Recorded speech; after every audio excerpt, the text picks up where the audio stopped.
There are two kinds of horrors. The kind that splash in blood like children, hi there elfin lead, and the kind that possess truly disturbing characters such as Happy Sugar Life, which brings me to the only warning.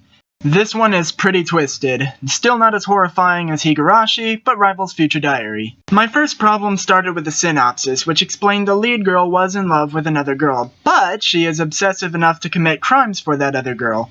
It's been forever since I've had a satisfying yandere story, and romance wasn't listed in the genres, so I figured I wasn't expected to see them as a couple. And around episode 10 I came to believe this was about platonic love, but I'm getting very ahead of myself. At this point I figured I had a 50-50 shot. Sato Matsuzaka is just your regular girl, balancing a life of school, work, and spending time with the kidnapped victim. Immediate respect, as I can barely manage two of those things. Sato is quickly and efficiently portrayed as a surprisingly relatable, hard-working girl, be it working overtime or working to silence those who would stand in her way. She puts her best foot forward in all matters. Aw, are you a scary girl? Yes, you are. Yes, you are! The series itself works hard too to hook the viewer, first suggesting both girls may or may not die in the end, and then making you wonder, who's this guy putting up missing posters with Shio's face? How did Shio come to live with Sato, and why does she seem happy about it? What happened to Shio's memories? And who had to die in order for Sato to create her happy sugar life? This is exactly what I've been looking for! As I watched, I found their friendship to be simultaneously bone-chillingly creepy in its origin and heartwarming how she cares for her, a sensation I've been obsessed with finding again ever since I found Future Diary 2 years ago. The writer truly shares my ideals on what the yandere should be like. Well, almost. There was just one problem, and I suppose no horror should be comfortable to watch, but this was the one problem on an otherwise perfect experience. See, Sato is about 15, maybe 16, and Shio is most definitely not 15, let alone 16. They could not just call it a sisterly bond? I'd like to assure the audience now that Sato never takes a sexual interest in Shio, and it's actually easy to pretend they're best friends up until the end, which we'll talk about later. But at first I was taking this rather personally. The premise of my dreams, but they just had to do that. But when I collected my thoughts, I remembered Ancient Magus Bride was about an ancient skeleton dude purchasing a 15-year-old girl, and that turned into my second favorite anime, and even Future Diary has a part I skip every time. Liking something and liking everything it does are two separate things, is what I'm frantically trying to say, and I did have a good feeling about this one. There's a lot to make up for, but I decided to give it a chance. That is adorable. No, I need something more. Episode 1, Sato makes herself even more fascinating by absolutely schooling a psycho in what love is, and then, after a long day of work and blackmailing people, absolutely exhausted, she came home, laid eyes on the one who brought the world to life for her, and was practically brought back to life herself. I used to have a friend named Alice. Getting the chance to talk to her had a similar effect on me. Alice is no longer a part of my life, but this scene made me feel that one more time. There are things I watch for my YouTube channel, things I watch for entertainment, and then there are things I watch because there's a little part of me looking back. And I almost cried. I've felt this before, but never from an episode 1 of anything. Okay, but I'm calling them best friends and there's not a thing you can do about it. If they kiss, we'll pretend we're in France. So with my investment in the characters maxed out, we continued. The real horror comes from the viewer's investment in Shio, who is seen by multiple characters as the embodiment of innocence and purity, and I believe it.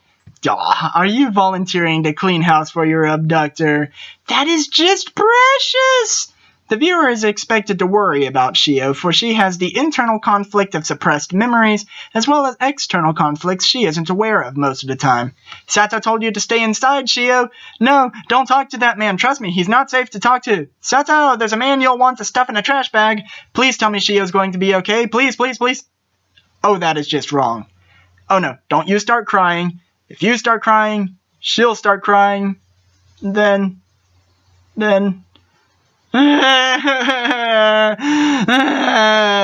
The bad guys are some of the most detestable human beings. Please quit licking a picture of your student. That's disgusting. And the good guys, well, I was suspicious of Shio's brother. Not just because 90% of the population seems to have lost their mind before the series began, but anyone who mutters wedding vows in their sleep before their sister's name is probably not in a healthy mindset. Which brings me to the true horror of Happy Sugar Life. The series asks the question, where do you want Shio to be? With the monster we know legitimately cares for Shio, or with the unknown quantity where she technically should be? I was not sure who to root for. But these good friends are absolutely heartwarming. I can seriously watch them just hang out all day. Aww, they're snuggling. Scary eyeballs! I almost cried on episodes 1, 2, 5, 9, and 10. A good part of it was I kept seeing little bits of myself in Sato's less extreme personality traits. The desire to seal yourself away with a person or people you care about, her rationalization of her actions. Fool, we all rationalize. And this one might be a stretch, but I don't care. She used to fool around with many men before meeting Shio, and before I discovered heartwarming cuteness, I thought my sex drive could somehow make me happy too. It was so many little things that brought Sato and I closer together. So when episode 5 came around and she found herself forced to confess to Shio something she did wrong, I felt right there with her. I developed a theory as to why this is not a romance. Love is defined as the motivation of putting another before oneself, and Sato, the psychopath, describes Shio as the one she loves. Sure, there are other people she cares about, but only one she'd put before herself. And Shio simply doesn't know too many people, making Sato the only one she loves. They see our concept of romance and friendship the way an alien civilization might. They kiss and have little mock weddings out of a vague understanding that is what you do with the one you love. They are that far removed from reality and our idea of sociology. I've met a lot of anime halfway, but for the first time I felt an anime met me halfway with this interpretation. Or that would be the case! Then in the last episode it showed Sato's imagination for the life she was dreaming of, and we get a glimpse of both of them in wedding dresses, at which point I made a finger gun to my head and decided the anime industry hates me. Do I have enough time to make a review of Cells at Work instead? No, and I've been showing hype for this on Twitter for weeks, and I already described it to all my friends, and I spent my last review thinking about it instead, and I had the majority of this video done before the last episode? Crap. I was really into this too, as long as I could keep my rationalizations going, but that scene proved the writer saw this as something romantic. I really thought this would be the one. The opening song always got me hyped. I could really put myself in Sato's shoes. The credits music always made me feel peaceful.